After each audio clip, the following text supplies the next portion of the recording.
Herd Hierarchy. Time is now. Let's go. The top 10 NFL teams according to Colin. Number 10. Indianapolis has the number one scoring offense, number one in yards per play, number one in total offense. They've scored 30-plus points in 5 of 6 games. Do they have a ceiling with Daniel Jones? Yep, he's becoming Daniel Jones again. A lot of giveaways. But here's a remarkable number on Jonathan Taylor. He has over 800 yards after contact, after he's been hit. So this offense is the real deal. It's got a ceiling, but I put Indy. They got to be in here. I put them at 10. Number 9. Justin Herbert's unbelievable. The Chargers have the worst pass blocking line I think I've ever seen, and yet they're second best in the NFL on third down. How? They're on a number 3 running back. How? The fact that they're 6-1 against the AFC, 3-0 against their division. They don't really have a true number 1 on their third best running back, and the pass blocking line is egregiously bad. Justin Herbert's been hit, pressured 113 times. Second place, 24 fewer times. Herbert and Harbaugh deserve to be in here, 9. Number 8. Lions. You listen, they win. They haven't lost back-to-back games since like 2022, longest streak in the league. So, and say what you want, Jared Goff, 70-plus completion percentage in 8 straight road games. That extends an NFL record. We always thought of him as good inside, bad on the road. He looked pretty good to me. They've got multiple guys with 8-plus touchdowns. Amon St. Brown, Jahmyr Gibbs. Do we trust Dan Campbell situationally in big spots? I don't know if I do. He took over play calling duties this weekend. Not great. Detroit at 8. Number 7. Ravens. Don't care about their record. These aren't standings. Basically, they average 30 points a game and 6.1 yards a play when Lamar Jackson plays. Sorry, you're going to make the list. Also, if they play the NFC, take them. They're 25-3. I like the roster when healthy. I like the quarterback. I like the coach. Don't care much about the record. As long as they stay healthy, they'll be a playoff team. They're going to win this division. I think after you watch Pittsburgh against the Chargers, that's fairly obvious. Number 6. The Broncos. You can't keep winning this way, and I don't think they're going to beat Kansas City this weekend. They're one of 2 teams, the Saints or the other, to trail in every game. It's not sustainable. But they've won 7 games in a row because their coach is great, their defense is stacked, their O-line's excellent, fewest sacks allowed, yet most sacks delivered. That's very rare in the NFL. I got Denver at 6. Number 5. But Kansas City's going to beat them this weekend. They're the current favorite to beat them this weekend, and they've outgained 7 of the last 8 opponents. Listen, I don't love their run game, but I mean, I went back and looked this morning. How many great run games has Patrick Mahomes had? Coach, coordinator, weapons, I like them. Buffalo tends to circle the wagons and play their best game every year in the regular season against Kansas City. Congratulations. How's that working out for you? I got Kansas City at 5. Number 4. The enigmatic Eagles at 4. Listen, they're 4-1 against teams with winning records. They sort of play to their competition. So they beat the Rams and the Chiefs and the Bucs and the Packers. They beat good teams and they beat them on the road. They do not give the ball up. I said this about Caleb Williams. He doesn't throw picks. The Eagles don't turn the ball over. And they're very good in the red zone. So again, playoff football, November football is situational football. It's winning on the road. And they do. And by the way, Jalen Phillips, did you notice last night? They pressured Jordan Love on 40% of his dropbacks. That is a heist to get Jalen Phillips at the trade deadline for a 3rd down pick. And if he leaves, you get a 3rd round pick back. That is great GMing. Number 3. The Patriots. They go to Buffalo. They win. They play Tampa off a bye. They win. Drake May, 8 of 9 games, 100-plus passer rating. I'm sorry, and he's doing it without a number 1 wide receiver, a good, not great offensive line. They're 5-0 on the road. That counts for something on this list. And they've got a lockdown corner, and almost nobody in the league does. They're 7-0 when Christian Gonzalez out of Oregon plays. So, you're just watching a great coach, a great emerging quarterback, Kyle Williams, the wide receiver, and Travion Henderson Play them, please. This weekend they did, and they were exceptional. Number 2. The Seahawks. Best point differential in the NFC. Sam Darnold is the highest graded quarterback in the league. I mean, he's just fantastic. Tied for the fewest sacks allowed on offense. So there can be a little reckless. Darnold has the weirdest turnovers, ricocheting balls off a tight end's helmet. But turn the sound down and look at this defense. It reminds me of Kansas City's defense about 3 years ago when it was really young. Turn the sound down. There is no faster defense in this league. Everybody runs. The safeties, the linebackers, the edge rushers, everybody runs on this team. Depth everywhere, no glaring hole. Seattle at 2. Number 1. But the Rams are a more efficient version of Seattle. You don't get the penalties, you don't get the turnovers. Once again, PFF rates them as the number 1 team, the number 1 offense, the number 3 defense. Now, Seattle's got a quarterback that can move around. Kansas City does. Buffalo does. Baltimore does. I do think as a purely pocket quarterback, you can get into those weird situations if you're not running the ball. Their offense can get stuck. But right now, coaching, quarterbacking, run game, pass rush, no penalties. They don't turn it over. They are the cleanest team in the league. This is a rough list. Oh, man. Oh, man. Okay.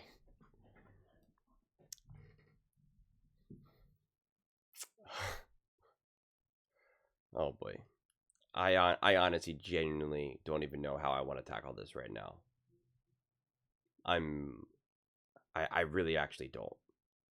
Because there's so many different ways to slice this up right now.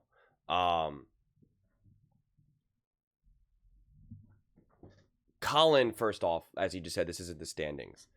And so this is very much like, how have you been playing and what do I believe you're going to be? Colin's herd hierarchy is very much, I'd say kind of 50% of how you've been playing, 50% of how he's expecting you to continue to play. And when he's talking about certain teams and some of the issues that they have or this or that, and then just says, but I still got him here.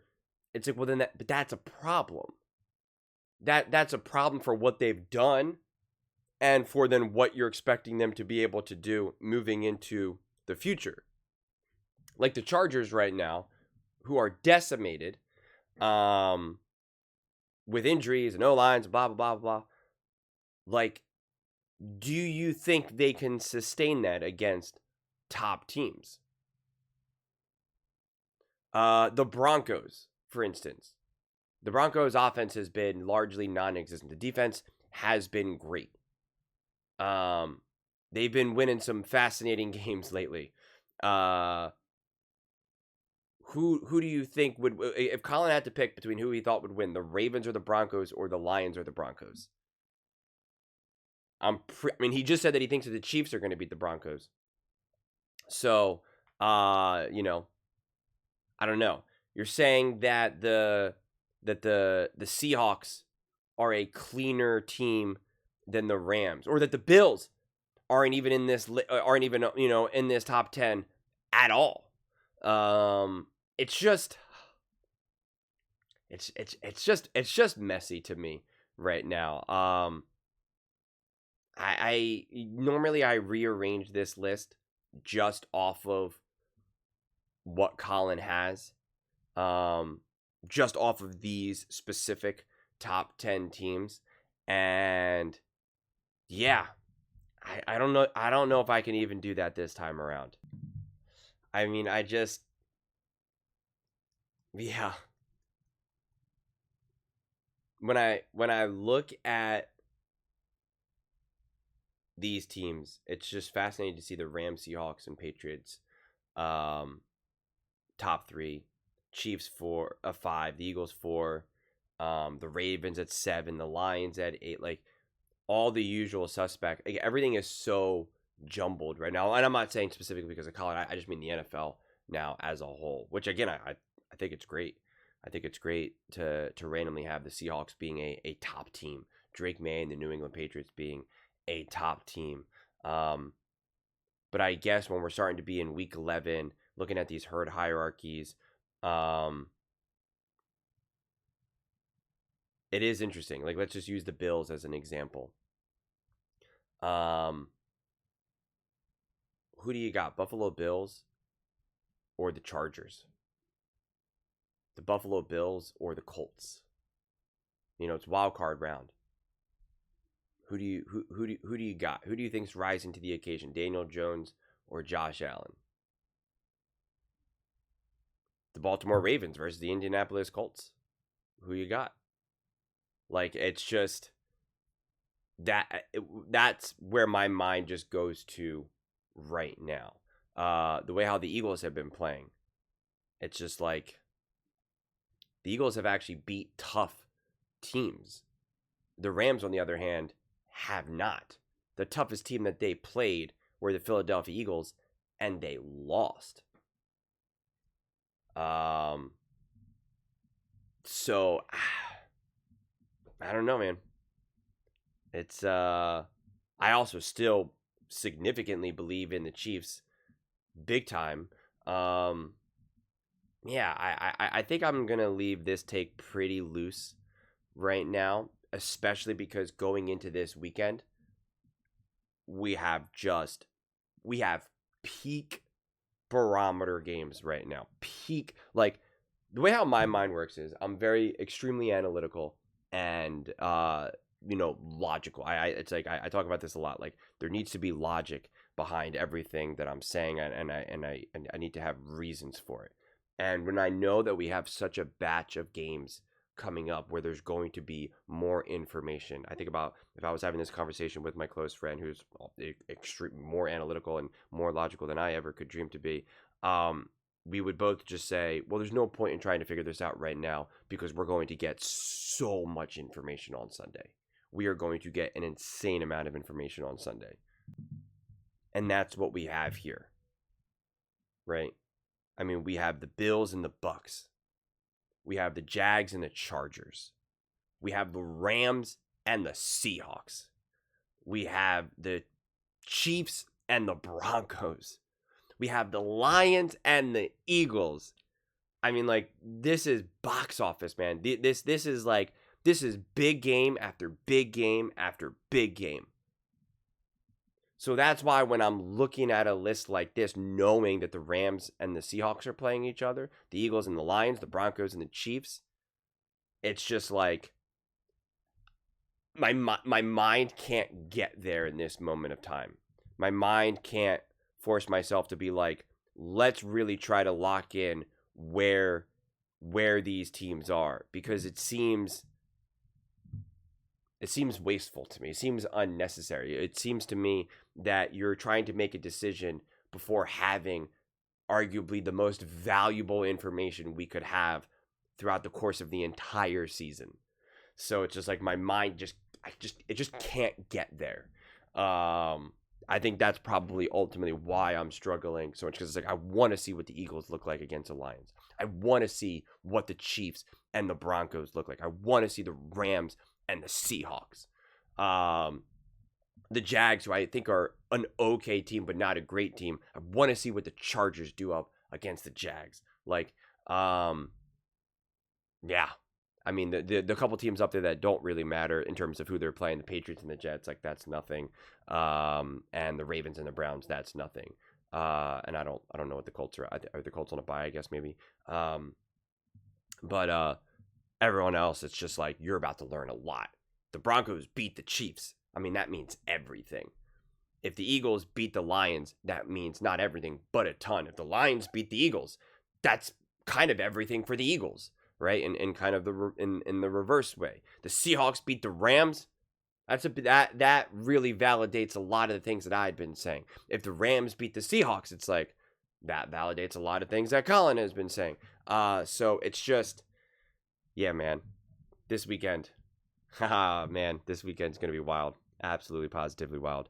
I really actually just want to lay in bed and sleep until Sunday, Monday. I mean, like, it's just, it's box office. it is absolute box office.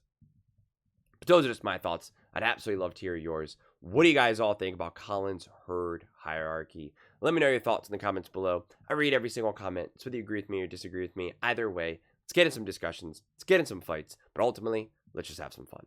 And please do consider subscribing. We're building an amazing community here, and I absolutely love to see you part of it. I want to build something that we all generally feel connected to. Something that we're really excited to be part of. I think we're well on our way to doing it.